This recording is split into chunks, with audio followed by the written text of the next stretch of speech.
اللہ تعالیٰ نے قرآن مجید فرقان حمید میں ارشاد فرمایا ہے کہ فاسألوا اہل الذکر ان کنتم لا تعلمون، اگر تمہیں کسی بات کا علم نہ ہو تو اہل علم سے سوال کر لیا کرو، اہل ذکر سے پوچھ لیا کرو۔ سوال کرنا بڑا اچھا عمل ہے، لیکن سوال صرف ضرورت کے وقت، اس سوال کو پوچھا جائے جس سے جہالت ختم ہو، انسان کے علم میں اضافہ ہو، اپنے شعور کو بلند کر کے مسئلے کو سیکھ کر پھر بندہ اس پر عمل کرنا شروع کر دے۔ نبی پاک صلی اللہ تعالیٰ علیہ وسلم کے صحابہ حضور سے سوالات کرتے تھے۔ امت کو اجازت دی گئی ہے کہ وہ اپنے علماء سے، اہل علم سے، ذی شعور لوگوں سے مشاورت کرے، اور جس چیز کا علم نہیں ہے وہ اس شعبے کے ماہر سے جا کر اس کے متعلقہ وہ رائے لے۔ بہت زبردست مفتی بھی ہو، جید قسم کا عالم ہو، کتاب و سنت پر، سیرت پر، تصوف پر اس کی پوری دسترس بھی ہو، تو پھر بھی اسے حکم ہے کہ اگر وہ بیمار ہے تو وہ ڈاکٹر سے رجوع کرے،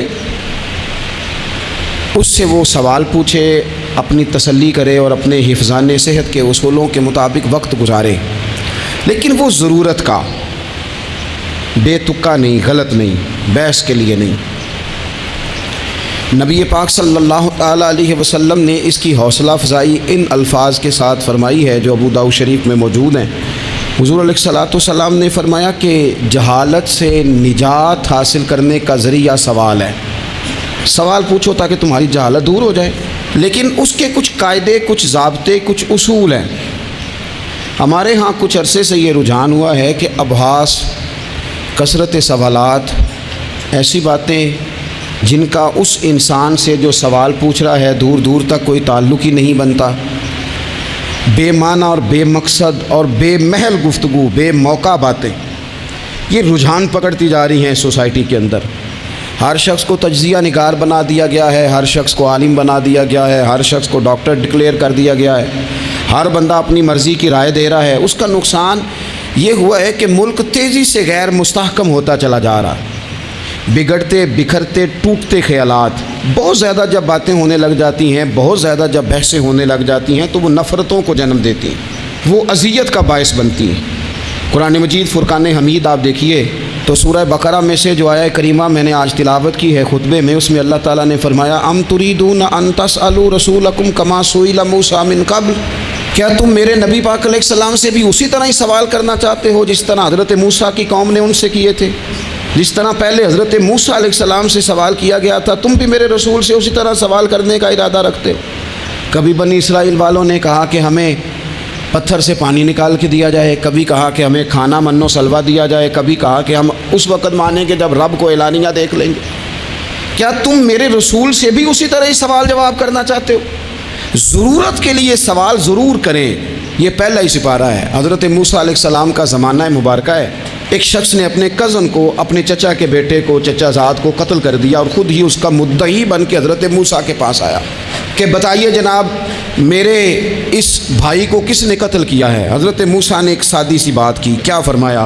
وَإِذْ قَالَ مُوسَىٰ لِقَوْمِهِ إِنَّ اللَّهَ يَأْمُرُكُمْ أَن تَذْبَحُوا بَقَرَةً، حضرت موسیٰ علیہ السلام نے اپنی قوم سے کہا کہ اللہ تمہیں حکم دیتا ہے کہ ایک گائے ذبح کرو، گائے کا کچھ حصہ مقتول کو مارو، وہ خود اٹھ کے بتا دے گا مجھے کس نے قتل کیا ہے۔ یہ پہلا سپارہ ہے قرآن مجید کا، آپ اس کو دیکھ لیں، یہ آیت نمبر 67 سے شروع ہو رہا ہے۔ تو اب وہ چونکہ ذبح کرنا نہیں چاہ رہا تھا، اس کو پتہ تھا کہ مجرم تو میں خود ہوں، وہ ذبح چونکہ کرنا نہیں چاہ رہا تھا، اس سے کہا کہ مارو ایک حصہ گائے کا، اس کو تو یہ اٹھ کے بتا دے گا۔ تو اس نے جواب کیا دیا؟ قالوا اتتخذون ہزوا، کہنے لگا آپ میرے ساتھ مذاق کرتے ہیں، کبھی ایسا بھی ہوا ہے؟ قال اعوذ باللہ ان اکون من الجاہلین، حضرت موسیٰ علیہ السلام فرمانے لگے میں اللہ کی پناہ مانگتا ہوں میں جاہلوں میں سے ہو جاؤں۔ ہر وقت مذاق کرتے رہنا یہ تو جاہلوں کا طریقہ ہے۔ کن کا ہے؟ حضرت موسیٰ نے کہا ہے، قرآن پاک ہے، ہر وقت مذاق کرتے رہنا۔ خوش طبعی اور چیز ہے، مسکراتے رہنا، لیکن کسی کا مذاق ہر وقت اڑاتے رہنا کن کا طریقہ ہے؟ جاہلوں کا۔ جب کہا نہیں ذبح کرنی ہے تو اب ذرا دیکھیے، کرنا نہیں نہ چاہ رہے، قالوا ادع لنا ربک یبین لنا ما ہی، کہنے لگے اے موسیٰ پھر آپ نہ رب سے دعا کریں کہ وہ ذرا کھول کے بتائے وہ گائیں کس طرح کی ہو، ارادہ نہیں نہ ذبح کرنے کا، آپ دعا کریں۔ قال انہ یقول انہا بقرۃ لا فارض ولا بکر، فرمایا کہ رب کہتا ہے وہ گائے نہ بوڑھی ہو نہ زیادہ بچیا ہو، عوان بین ذالک، ان کے درمیان ہو، یعنی جوان گائیں ہو۔ فافعلوا ما تؤمرون، کرو جس کا تمہیں حکم دیا جا رہا ہے۔ قالوا ادع لنا ربک یبین لنا ما لونھا، لو اگلی بات سن لو، کہنے لگے آپ دعا کریں رب سے کہ وہ کھول کے بتائے اس کا رنگ کس طرح کا ہو، رنگ بتائیں کس طرح کا ہو۔ قال انہ یقول انہا بقرۃ صفراء، فرمایا رب فرماتا ہے کہ صفراء رنگ کی ہو، یعنی گہرے زرد رنگ کی ہو، یہ رب فرماتا ہے اس طرح کی گائے ذبح کرو۔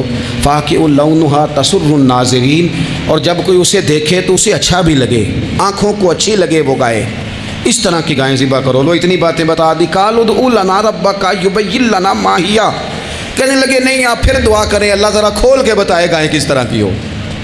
ان البقرہ تشابہ علینا، ہمیں ذرا گائیں پر شبہ پڑ گیا ہے کس طرح کی ذبح کرنی چاہیے۔ وَإِنَّا انشاءاللہ لمہتدون، اگر اللہ نے چاہا تو ضرور ہم ہدایت پا جائیں گے۔ پھر اللہ تعالیٰ نے فرمایا کہ قال انہ یقول انہا بقرۃ لا ذلول تثیر الارض، گائیں اس طرح کی ہو کہ وہ کبھی کھیتی میں نہ چلائی گئی ہو، یعنی اس کو کبھی کام نہ اس سے لیا گیا ہو۔ بیل کو لوگ لگاتے تھے نا، جو کام آج ٹریکٹر سے لیا جاتا ہے وہ گائے بیل سے لیا جاتا تھا، تو وہ کھیتی باڑی کے کام نہ اس کو لگایا گیا ہو۔ ولا تسقی الحرث، اور نہ اس سے پانی نکالا گیا ہو، نہ کھیت چلانے ہل چلانے میں لگائی گئی ہو، اور وہ جو کنواں ہوتا تھا جس کے گرد گائیں گھومتی تھی، تو کہا وہ بھی کام اس نے نہ کیا ہو گائے نے۔ مسلمۃ لا شیۃ فیہا، وہ ہر عیب سے پاک ہونی چاہیے۔ قالوا الآن جئت بالحق، اب کہنے لگے اب آپ صحیح بات لے کے آئیں، اب سوال ختم ہو گئے نا، کہنے لگے اب آپ بات فذبحوہا، انہوں نے ذبح کر دی۔ وما کادوا یفعلون، پر ایسا کرتے نظر آتے، لگتا نہیں تھا کریں گے ذبح پر ذبح۔ اچھا یہ گائیں پھر ملی کیسے؟ امام خازن کہتے ہیں کہ ایک نیک آدمی تھا، تو اس کا آخری وقت آ گیا، تو اس کے پاس جو کل جمع پونجی تھی وہ ایک بچیا تھی، گائیں کی بچیا بیڑی، اس کے پاس وہ ایک بچیا تھی صرف۔ تو اس نے اس طرح کیا کہ اس کی گردن پر ایک مہر لگائی، اللہ کے نام پر بطور امانت اس نے اس کو جنگل میں چھوڑا، کہا یا اللہ میرا بیٹا ایک ہی ہے وہ بھی چھوٹا ہے، اس کی حفاظت کرنا اور میرے بیٹے کو پہنچا دینا۔ بچہ بالغ ہو گیا، اس کی ماں نے کہا بیٹا جو امانتیں رب کے پاس رکھوائی جائیں نا ان میں خیانتیں نہیں ہوا کرتی، جا کے جنگل میں آواز دے تیری گائے واپس آ جائے گی۔ اس نے جا کے جنگل میں آواز دی کہ وہ جو میرے باپ نے امانت رکھوائی تھی وہ کدھر ہے؟ وہ نشان لگی ہوئی گائیں دوڑتی ہوئی اس کے پاس آئی۔ واللہ خیر الرازقین، جب رب بندوبست کرے، جب اللہ بندوبست کرے تو پھر معاملہ اور ہوتا ہے۔ وہ گائے آ گئی، اب اس نے کیا کیا اس نوجوان نے کہ وہ گائے گھر لایا، ماں سے آ کے کہا کہ اماں یہ تو اللہ نے فضل کر دیا۔ ماں کہنے لگی پتر حالات ہمارے خراب ہیں، منڈی میں لے جا اسے بیچ دے، لیکن سودا میری مرضی کے بغیر طے نہ کرنا۔ کس کی مرضی کے بغیر؟ کس کی؟ اماں کی مرضی۔ اور سنو یار، تھے کچھ لوگ جن کو لوگوں نے تانے بھی دیے کہ تم ماں کے پیچھے لگ گیا ہے، لوگوں نے بڑا کچھ کہا، پر جو ماں کی مرضی پہ لگیں ناکام نہیں ہوتے زندگی میں۔ یہ دیکھو ماں کی مرضی پہ لگا، اس کی قیمت کتنی تھی گائے کی؟ بڑی مہنگی تھی، پر 3 دینار کی تھی، منڈی میں لے گیا 3 دینار اس کی قیمت لگ گئی۔ تو ماں نے کہا تھا میری مرضی کے بغیر سودا نہ کرنا۔ اب بچے تو نہیں نا مانتے، اماں کو کیا پتا باہر بزنس کیا ہے، لین دین کیا ہے، پر ماں نے کہا تھا میری مرضی، بندہ دے رہا ہے اسے 3 دینار، اس نے کہا جی میں نے طے تب کرنا ہے، ڈن تب کرنا ہے، پہلے اماں سے پوچھنا ہے۔ گھر جا کے اماں سے پوچھا، اماں کہنے لگی دے دے۔ واپس آیا تو اس نے کہا کہ میں 6 دینار دیتا ہوں پر میری شرط ہے، ماں سے نہیں پوچھنا۔ اس نے کہا تو 12 بھی دے، ڈن تب بھی ہونا ہے جب اماں نے کہنا ہے۔ وہ جب اس طرح کی اس نے گفتگو کی، واپس اپنی والدہ کے پاس گئے، کہنے لگے اماں سمجھ نہیں آتی، 3 دینار کی گائیں بندہ 12 میں خریدنے کو تیار ہے، شرط لگاتا ہے کہ اماں سے نہیں پوچھنا۔ تو والدہ کہنے لگی پتر پہلے اس سے جا کے پوچھ کے وہ ہے کون، یہ کوئی روحانی معاملہ ہے، کوئی غیبی مدد ہے، پوچھ۔ اس سے جا کے پوچھا تو وہ کہنے لگا میں تو فرشتہ ہوں اللہ کا، تو نے گائیں بیچنی نہیں، اس لیے کہ تیرا باپ بھی نیک ہے، تیری ماں بھی نیک ہے، رب تیرے رزق میں برکت پیدا فرمانا چاہتا ہے۔ ماں باپ نیک ہونا رزق میں برکت ہو جاتی ہے۔ ماں باپ نیک ہوں، ان کی صالحیت کا اثر پہنچتا ہے بچوں تک۔ رزق حلال کما کے لانے والے ہوں تو گھر میں برکت ہوتی ہے۔ جا کے کہا کہ تیرے ماں باپ نیک تھے، اسے نہ بیچنا گائے کو، تو کیا کریں؟ کہنے لگے بنی اسرائیل والے سوال کر کر کے خود مشکل میں آ گئے۔ اب وہ ایسی گائے جو جوان بھی ہو، یہاں تو ہر غریب آدمی اپنی گائیں یہاں لگا دیتا ہے، کھیتی باڑی میں یہاں لگا دیتا ہے، کنویں میں پانی نکالنے میں، تو یہاں تو ہر ایک کی گائیں، تو ایسی گائیں جس کا رنگ بھی اتنا پیارا ہو، زیادہ بوڑھی زیادہ بچی بھی نہ ہو، اور ابھی تک کھیت میں بھی نہ لگی ہو، وہ سوائے تیرے کہیں نہیں ہے۔ اس نے کہا چل پھر مہربانی کر بتا میں کتنے کو دوں گائیں، اگر وہ آ جائیں تو کتنے کو بیچنی ہے؟ اسے کہنا کوئی نہیں، ریٹ تو زیادہ کرنا ہی نہیں، ان سے کہنا گائے کے اندر سے گوشت نکال دیں اور جتنا گوشت ہے اتنے پیسے بھر دیں، اس کی کھلڑی بھر دیں۔ اب وہ بنی اسرائیل والے ڈھونڈتے پہنچ گئے، کہا جناب گائیں 3 دینار کیا 6 لے لو۔ اس نے کہا نہ بھائی، ذبح کروں گا، گوشت نکالوں گا، جتنا وزن گوشت کا اتنے پیسے بھرو گے کھال میں تو پھر گائے تمہیں ملے گی۔ اب مجبور تھے، کیا کرتے؟ ابن کثیر حدیث لائے ہیں، امام سیوطی نے در منصور میں بھی لکھی ہے، نبی پاک صلی اللہ علیہ وسلم نے فرمایا سنو جوانوں، اور اسے دل کی تختی پہ لکھو، نبی پاک علیہ السلام نے فرمایا اگر بنی اسرائیل والے زیادہ سوال نہ کرتے تو اتنی مشکل کا شکار نہ ہوتے۔ انہوں نے سوال اتنے کیے کہ چارہ نہیں ہے اب ان کے لیے، چارہ نہیں ہے اب ان کے لیے کہ یہ ادھر ادھر جا سکے، مجبوری بن گئی، یہی گائے خریدنی ہے، یہی لے جانی ہے۔ اب اتنا سارا مال جمع کر کے وہ گائے خریدی، ذبح کی، تو مقتول کو جب اس کا ایک حصہ مارا تو اس نے اٹھ کے کہہ دیا یہ جو مدعی بنا ہوا ہے نا، یہی تو میرا قاتل ہے، یہی تو میرا قاتل ہے، یہی تو ہے، اس نے یہ سارا کام کیا ہے۔ تو زیادہ سوالات کرنا، بہت زیادہ سوالات کرنا، ہر وقت بحث میں رہنا، نبی پاک صلی اللہ تعالیٰ علیہ وسلم نے منع فرمایا، اور میرے رسول پاک علیہ الصلاۃ والسلام نے فرمایا یاد رکھو 3 چیزوں سے ہمیشہ بچو، بخاری مسلم میں موجود ہے۔ ایک تو فرمایا کثرت کیلو کال سے بچو، زیادہ بحثیں نہ کرو، اور دوسرا حضور علیہ الصلاۃ والسلام نے فرمایا مال کو ضائع کرنے سے بچو، اور تیسرا فرمایا زیادہ سوال نہ کیا کرو، زیادہ سوال نہ کیا کرو۔ ایک مقام پہ نبی پاک علیہ السلام نے فرمایا حج فرض ہے۔ ایک صاحب نے اٹھ کے پوچھا حضور ہر سال؟ حضور خاموش ہو گئے۔ پھر پوچھا حضور ہر سال؟ سرکار خاموش ہو گئے۔ تیسری بار پھر پوچھا حضور ہر سال؟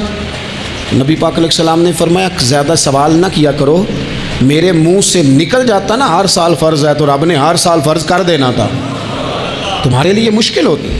اور فرمایا جس چیز کے لیے میں تمہیں حکم دوں وہ کر دیا کرو، اور جس چیز میں تمہیں آزاد کر دوں اس میں آزاد ہو جایا کرو، زیادہ باریکیوں میں نہ جایا کرو۔ جن لوگوں نے بھی باریک بن کے چیزیں ڈسکس کرنی چاہی نا، الجھ گئے، تنگ آ گئے، اور جو کسی ایک دروازے کے فقیر تھے، ایک دروازے کے فقیر تھے، ایک دروازے کے فقیر تھے، کسی ایک راہ سے خیرات لیتے تھے، زیادہ الجھاؤ نہیں پیدا کیا انہوں نے۔ میں کہہ چکا ہوں علم حاصل کرنے کے لیے سوال ضرور کریں، لیکن بحث کے لیے اور الجھاؤ پیدا کرنے کے لیے، نئی سے نئی راہ تلاش کرنے کے لیے یہ بات درست نہیں ہے۔ بلکہ بخاری مسلم میں ایک حدیث ہے جس کو پڑھ کے انسان بار بار سوچنے پہ مجبور ہو جاتا ہے کہ اس طرح بھی ہوتا ہے۔ حضرت انس بن مالک رضی اللہ تعالیٰ عنہ ارشاد فرماتے ہیں ہم سب حضور کی بارگاہ میں بیٹھے تھے، بخاری مسلم ہے، نبی پاک علیہ السلام تشریف فرما تھے، حضور کی عادت مبارکہ تھی جہاں موقع آیا حضور بیٹھ گئے، حضور زمین پہ جلوہ فراز تھے، صحابہ کرام نے سوال پوچھنے شروع کیے، سوال پوچھنے شروع کیے، یہ بھی بتائیں یہ بھی بتائیں۔ کچھ نوجوان تھے انہوں نے کچھ سوالات شروع کیے، انہوں نے بہت زیادہ سوالات کیے کثرت سے۔